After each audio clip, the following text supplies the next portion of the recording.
उसी के बाजू में एक छोटी सी जो दरगाह है जहाँ पे धोम धोम बाबा, हाँ धोम धोम बाबा, जिसका मतलब क्या होता है कि अगर तुम्हारी कोई मान्यता है या फिर कोई मन्नत है वो पूरी हो जाती है तो तुम वहाँ पे अब बकरे काटते हो उस खुशी में कि तुम्हारी मन्नत पूरी हो जाए।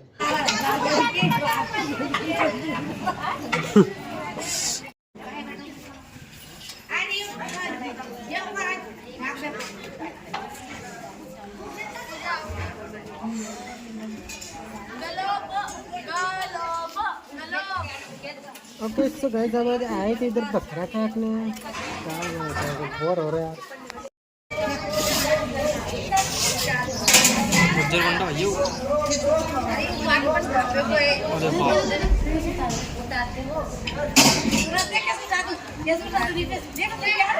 और तो कमी उठाओ अभी भैया बंडर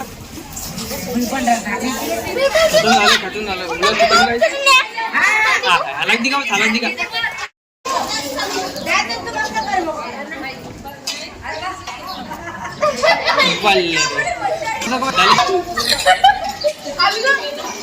हलवणी गोल घेऊ चपटा भत्तर हलर उतर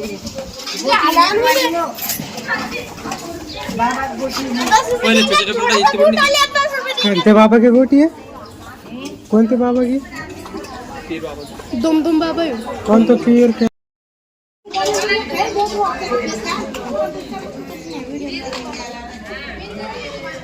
इधर थोड़ा सा लफड़ा हो गया, इधर भीड़ सकती है, कोई देख रही हो गई तो बहुत गुस्सा आता है। एक कमारा लेके वीडियो में दिखा दिया गई तो शॉट डाल देते तो वायरल चल जाता है। आवाज ओपन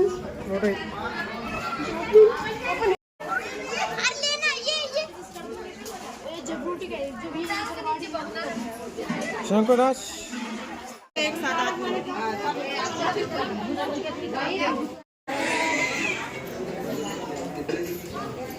ले देव का अच्छा फोटो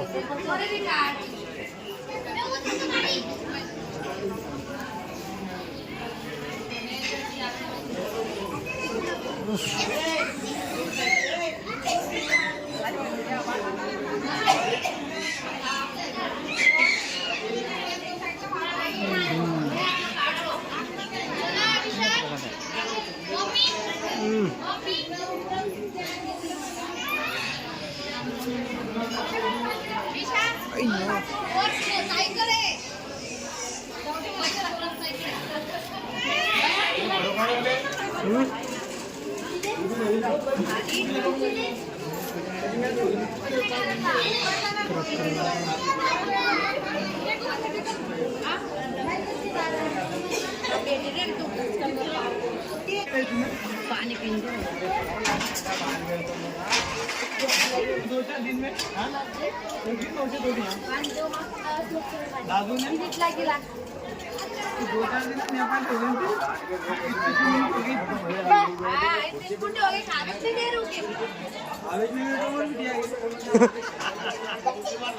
अरे अरे अरे अरे अरे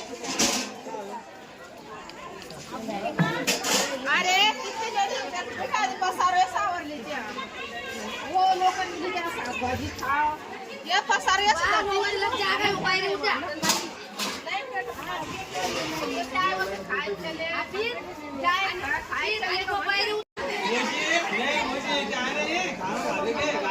पप्पड़ वाली तुम्हारा वर्णन है, ये भी वर्णन है। वो देखो छोटू पिकनिक पे आल जैसा है वो देखो गार्डन में देखो गार्डन कौन तो विठल की दुनिया में विठल वो मस्त चिल्ड बोर्ड भी वो कुछ ले लेते मैं बुलाता वो बोलते गांव जैसे लंका बाहर लंका जैसे गांव बाहर अपना धीरज बाबू है ना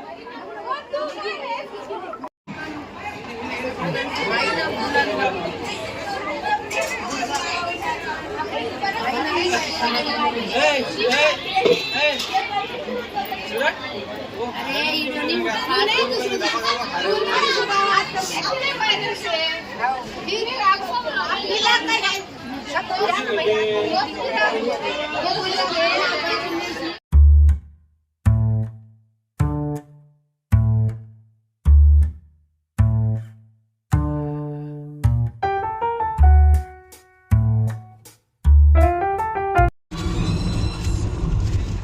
शुरुआत से शुरू करते हैं। बेसिकली क्या हुआ, कैसे हुआ और क्यों हुआ। मेरे मामा श्री मतलब कि कुछ मन्नतें पूरे होने के कारण कुछ रस्मों को निभाया जाता है। ओके, किसी चीज़ से खुश होकर किसी चीज़ की बलि दी जाती है। ओके, कॉन्सेप्ट समझ में आ गया। सो ये बात थी कुछ सन 1957 की, जब हमारा जन्म हुआ था। खैर, पॉइंट के ऊपर आते। उस समय मैंने अभी थोड़ी सी रिसर्च की, मतलब कि मम्मी पापा को बोला कि कौन थे, क्या थे और हम कहाँ गए थे। हम गए थे वेरुल में।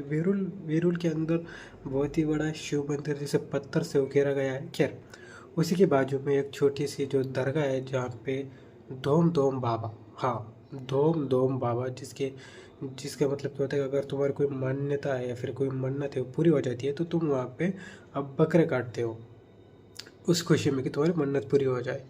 और जब मैंने इस चीज़ को मतलब कि रिसर्च किया कि कौन है धोम धोम बाबा या फिर क्या है, या फिर ये पीर मज़ार जिनके ऊपर हम जाते हैं, चद्दर चढ़ाते हैं, कौन है, तो इसके ऊपर जब मैंने रिसर्च की तो मुझे कुछ खास ऐसा पता नहीं चला। जस्ट लाइक कि जब भी तुम देखोगे, जब मैं ऐसे कुछ ट्रेडिशनल वीडियोस बनाता हूँ, जिस बेसिस के ऊपर या फिर जिस मंदिर में मैं जाता हूँ, जिस देवी देवता के बारे में बोलता हूँ, हाँ, तो उसकी एक प्रॉपर इन्फॉर्मेशन तुम्हें देता हूँ, क्योंकि प्रॉपर इन्फॉर्मेशन पास आउट हो तो अच्छी बात है। कोई भी गलत इन्फॉर्मेशन पास आउट होगी तो वो दिक्कत होती है। इस तरह इन्फॉर्मेशन ना हो तो ये अच्छा है। अगर कुछ हो तो हाँ, तो मैं तुम्हें बताता हूँ। जो कि हम बात कर रहे थे धोम धोम बाबा की, तो मुझे कुछ ये पता चला कि इंडिया टीवी हिंदी के मुताबिक इसके बाद शिवजी ने कालू राजा को श्राप से मुक्ति देकर उसे शमशान का राजा घोषित कर दिया।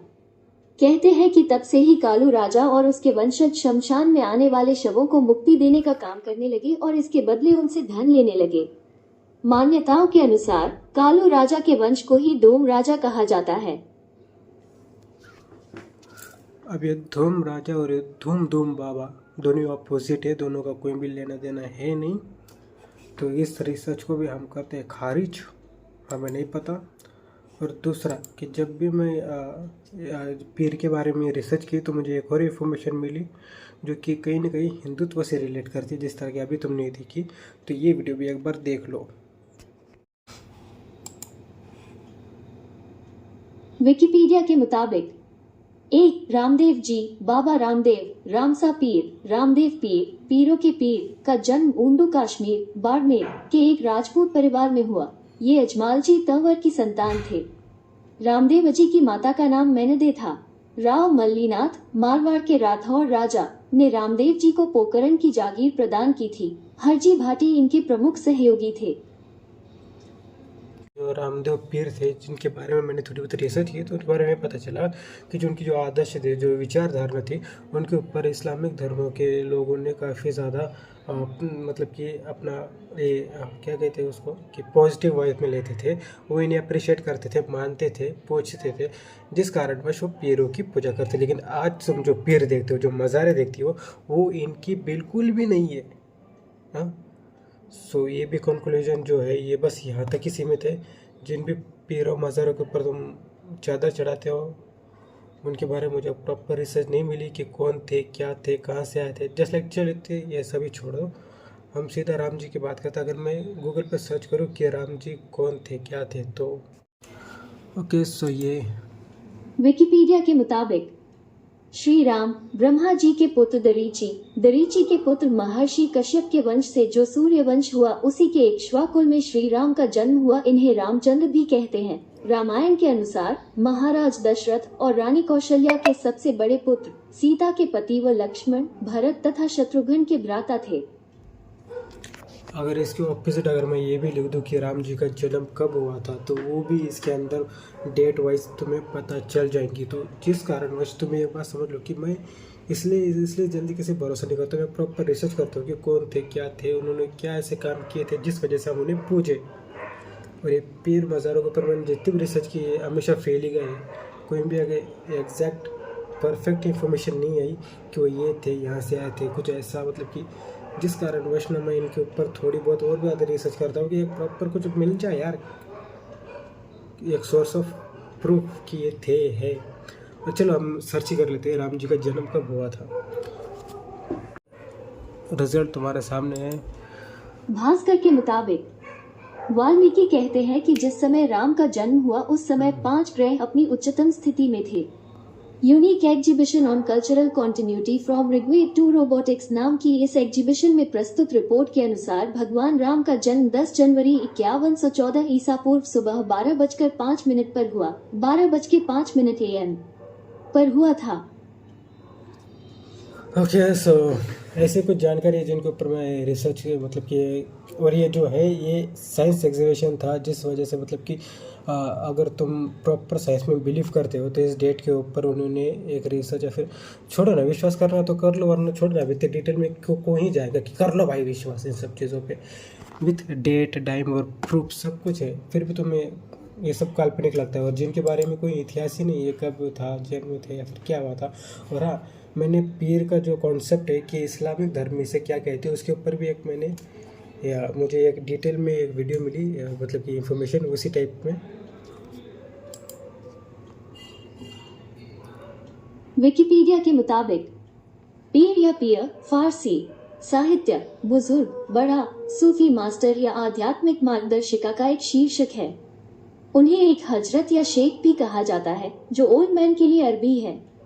शीर्षक को अक्सर संत के रूप में अंग्रेजी में अनुवादित किया जाता है और इसे बुजुर्ग के रूप में व्याख्या किया जा सकता है। तो इस्लामिक में पीर का मतलब वो होता है कि जो तुम्हें आध्यात्मिक शिक्षा दे, मतलब कि इंसानियत की शिक्षा दे, जो अच्छे रास्तों के ऊपर चलने के लिए। इन शॉर्ट और सिंपल एक गुरु, जहाँ यहाँ पे लिखा है संत यानी कि जो एक तुम्हें भगवान बना दे, मतलब कि अच्छा इंसान, पॉजिटिव थिंकिंग्स, ये सभी होती है। हाँ, और मुझे बहुत ज़्यादा डिसअपॉइंट हुआ इन सब। ओके सो आई होप तुम समझ चुके होंगे ये। ओके सब इन सब बातों को छोड़ के मैं कुछ पर्सनली बातें करना चाहता हूँ। जैसे कि वहाँ पे जब हम गए तो मेरा एक्सपीरियंस कैसा रहा, मैं ज़्यादा शूट नहीं कर पाया। तो बेसिकली जब हम पूजा पाठ गए तो मेरी मम्मी बहुत ज़्यादा फोर्स कर रही थी तो जाकर पैर पढ़ लो। मैंने मतलब कि मैंने पैर पढ़े। और सभी धर्मों की हमें इज्जत करनी चाहिए, रिस्पेक्ट करनी चाहिए, क्योंकि वो कहीं ना कहीं किसी न किसी तरीके से उनकी आस्था से जुड़ी हुई होती है और कभी भी किसी की आस्था को ठेस नहीं पहुंचानी चाहिए, जाने अनजाने में या फिर बिल्कुल भी नहीं। ओके सो हम जब अंदर गए तो जो पीर था वो मज़ार थी, तो जो नंदिनी थी जो मेरे मामा की छोटी लड़की, तो उसने उस मज़ार को टच कर लिया और मौला जी हो गए, भड़क गए कि बच्चे उसे टच नहीं करते, जो कि है। तो अब ये चीज़ें नहीं पता है कि ये जो मान्यता होती है या फिर ये कोई भी रस्म होती है कि बच्चे उन्हें नहीं छू सकती, लेडीज़ उन्हें नहीं छू सकती, लेकिन उनकी पूजा पाठ कर सकती है। ये मेरे को कुछ हजम नहीं हुआ। और उन्होंने बहुत ही रूडली तरीके से बात की, मतलब ये टच मत करो, मतलब हाथ मत लगा, तो मुझे कुछ अच्छा नहीं लगा। और मैं सही बताऊँ, मैं बहुत बोर हो गया था, पे बहुत ज़्यादा बोर हो गया। तो जैसे ही पापा वो आए, वो उन्होंने खाना पीना खाया, तो मैं बस इसी राह में था कि कब वो उठे और कब मैं उनके साथ चल के निकल लूँ यहाँ से। बट एक अच्छी बात ये भी थी कि मामा ये सभी से एकदम, मतलब कि कभी कभार ये ऐसे ही कुछ मोमेंट होते हैं जहाँ पे हमें मिलना होता है। और मुझे बहुत अच्छा लगता है जब सब परिवार एक साथ हो, सब लोग एक साथ हो, क्योंकि यही कुछ ऐसा मोमेंट होते हैं जब हम एक साथ होते हैं।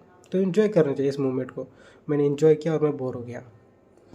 Okay, thank you for the watching this video. I hope तुम्हें पसंद आया होगा। थोड़ी बहुत इन्फॉर्मेशन मिली होगी तुम्हें इस वीडियो से, और हमें पीर बाबा फ़कीर या फिर मज़ार की इन्फॉर्मेशन नहीं मिली। कभी कुछ मिल जाती है तो मैं तुम्हें दूंगा। हाँ, लेकिन एक वीडियो था जो मैंने देखा था, उसको तुम्हें दिखा दूँ। पता नहीं इस वीडियो में कितनी सच्चाई है या फिर क्या है, लेकिन अब इतना कुछ देख लिया तो ये भी देख लो। जब लैंड को कब्जा करना हो तो वहां पर एक हरी चादर चढ़ा दो, मजार बना दो। ये तो सब जगह हो रहा है, सड़कों पर, रेलवे स्टेशन पर, इवन गवर्नमेंट प्रॉपर्टीज पर। गाजी बाबा की मजार, ख्वाजा की मजार, मोइनुद्दीन की मजार, पीर बाबा की मजार। अब इन पीरों पे जाने वाला मुसलमान कम है, हिंदू ज्यादा था। हिंदू को क्योंकि ज्यादा जरूरत है। इनमें क्या था, एक सिस्टम था कि जो 100 हिंदुओं को मारेगा मुस्लिम राजा, उसको सैयद कह देंगे। जो 1000 हिंदुओं को मार देगा उसको पीर कह देंगे, और 1000 से ज्यादा हिंदुओं को जो मार देगा उसको गाजी कह देंगे। जो जिंदा होगा उस समय पे उसको जिंदा पीर कह देंगे, और जो मर जाएगा उसकी कब्र बना देंगे। एक सहारनपुर रोड पे एक 9 गजा पीर बहुत फेमस है, 9 गजा पीर, उसमें बहुत सारे हिंदू जाते हैं, उनकी श्रद्धा है उसमें।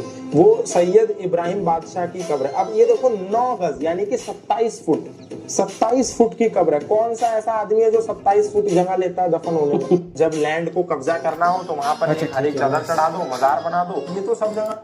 हाँ, सो ओवरऑल वीडियो यही ख़त्म होता है। और मैं तुम्हें एक बात बता दूं कि जितने भी हमारे मुग़ल शासन हमारे भारत के ऊपर राज किए हैं, उनका बस एक ही मोटिव था कि अपनी आबादी बढ़ाओ। तो उन्होंने जितने भी हिंदुत्व धर्म या फिर जितने भी सनातनी थे उनके ज़्यादा से ज़्यादा धर्म परिवर्तन करवा दिया, जिस कारणवश तुम